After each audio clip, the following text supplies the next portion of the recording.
ராசி ஜென்ஸ் பொதுவாக சிம்மத்தை பற்றி சொல்லணும் அப்படின்னா ஒரு டாமினேட்டிங் கேரக்டர்.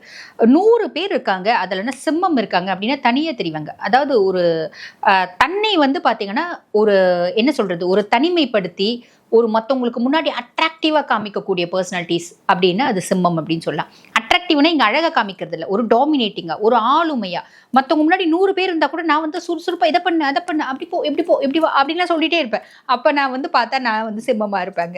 அந்த மாதிரி மற்றவங்கள வந்து ஆளுமை பண்ணக்கூடிய பர்சனாலிட்டிஸ் வந்து பார்த்தீங்கன்னா மேஷமும் உண்டு, சிம்மமும் உண்டு. அது சிம்மம் ஃபஸ்ட்டு அப்படின்னு சொல்லலாம். ஸோ 100 பேர் இருந்தாலும் தனிச்சு தெரியக்கூடியவங்க. எதனால்? அவங்களோட ஆட்டிடியூட், அவங்களோட பிஹேவியர். அந்த ஆட்டிடியூட்லேயே வந்து பார்த்திங்கன்னா ஒரு திமிரு இருக்கும், ஒரு கர்வம் இருக்கும், ஒரு ஆணவம் அப்படின்றது இருக்கும். இதெல்லாம் வந்து மைனஸ் சொல்கிற மாதிரி இருக்குங்களேங்க, இதெல்லாம் மைனஸ் இல்லைங்க. அது வந்து பாருங்கள், பொதுவாக ஒரு வார்த்தை சொல்லுவாங்க பார்த்தீங்களா, மற்றவங்களை ஏமாற்றி சம்பாதிக்கிறவங்களுக்கு அதெல்லாம் இயற்கையாக வராது. அவங்க வந்து காலில் விழுவாங்க, கெஞ்சு